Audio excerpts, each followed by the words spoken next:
विषय आहे. आपल्याबरोबर इतर पण काही तालुक्यांची निर्मिती व्हावी अशी शासन स्तरावर प्रस्ताव असतील तर हे सगळं प्रक्रिया ही शासन स्तरावर होणार आहे. हा पॉलिसी डिसिजनचा विषय आहे की तालुका निर्मिती करणं.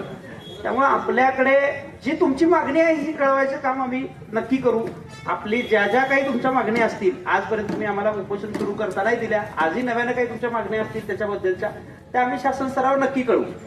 जे जे काही आमच्याकडून मटेरियल त्यांना माहिती हवी असेल, शासनाला ज्या ज्या वेळेस या विषयावर चर्चा करायची असेल त्यावेळेस ती तुमची जशी मागणी आहे आणि तुमचा प्रस्ताव आहे हे सगळे आम्ही तिथं पाठवू. पण शेवटी निर्णय हा शासन स्तरावर होणार आहे. त्याच्यामुळे आपण सगळ्यांनी आज हा विचार करूया की जी आमच्याकडून तुमच्या जी काही मागणी आहे हे सगळे प्रस्ताव वर जातील. शेवटी शासनाचा निर्णय तोच आपल्याला मान्य करावा लागेल. हो बरोबर आहे.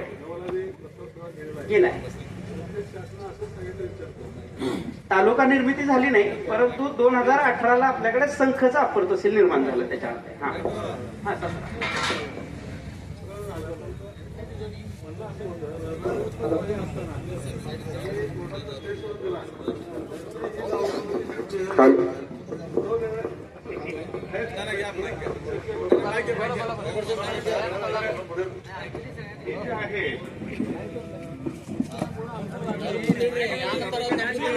तुमचा मुद्दा माझ्या लक्षात आलेला आहे. आता आपलं म्हणूनच मी म्हटलं ना की माडगावच्या लोकांची जी काही मागणी आहे हे 100% आम्ही शासन स्तरावर कळवू. की तुमचं जे म्हणणं आहे ना की संख पूर्वी आमची मागणी होती किंवा जे जे भाग आहे ही ऐतिहासिक जी काही तुमची मागणी आहे तुम्ही जसं आमच्याकडे मागणीचं स्वरूप द्याल ते सगळ्याच्या सगळं आम्ही शासन स्तरावर पाठवू. शेवटी शासनाचा हा पॉलिसी डिसिजनचा विषय आहे. त्याच्यामध्ये जे शासन निर्णय घेईल ते मी आज नाही सांगू शकणार तुम्हाला. हा म्हणून माझं एवढं सांगणं आहे की तालुका प्रशासन म्हणून माझी आपल्या सगळ्यांना विनंती काय आहे की आपण ही चर्चा जसे आमदार साहेब आता बोलले त्या पद्धतीनं बैठक लावूया. सगळ्यांची एकत्रित चर्चा जर होत असेल तिथं त्यावेळेस तुमचे मुद्दे प्रकर्षाने मांडा आणि तो काही निर्णय होईल तो एकत्रित होऊ द्या.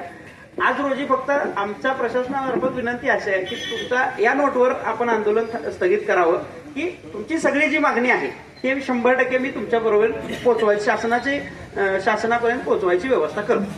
त्याची अडचण येणार नाही. कुठल्याही परिस्थितीत आम्ही तुमचा एकही दिवसाचा रिपोर्ट दररोज जे काही चाललंय त्याचा रिपोर्ट आम्ही करतोय. आमच्या तहसीलदार मॅडम API साहेब दररोज येत आहेत तिथं, त्याबद्दलही अडचण नाही. फक्त माझं सगळ्यांना विनंती आहे की हे आपण कुठेतरी आता थांबूया आणि जेवढी पॉलिसी डिसिजनचा विषय जिथं व्हायला पाहिजे तिथं आपण चर्चेच्या माध्यमातून हा विषय सोडवूया. आता आमच्या सर्वांची प्रशासनाच्या माध्यमातून आपल्याला विनंती आहे की आपण उपोषण स्थगित करावं.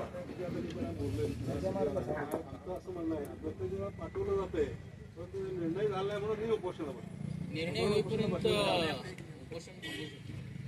निर्णय व्हायलाच पाहिजे. हे आदांतर तलवार ठेवून आम्हाला चालत नाही. काहीतरी निर्णय झाला पाहिजे.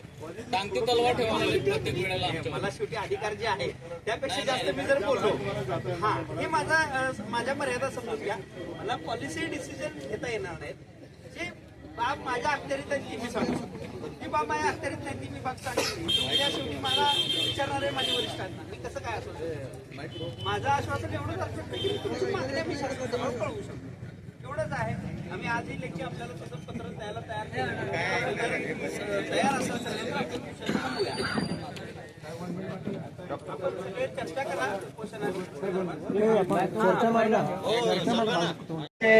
सहकारी सर्व गावकरी यांच्या प्रशासनाच्या विनंतीला मान देऊन आपण उपोषण सोडलं त्याबद्दल मी सर्व प्रशासनाच्या वतीने आपला आभार व्यक्त करतो.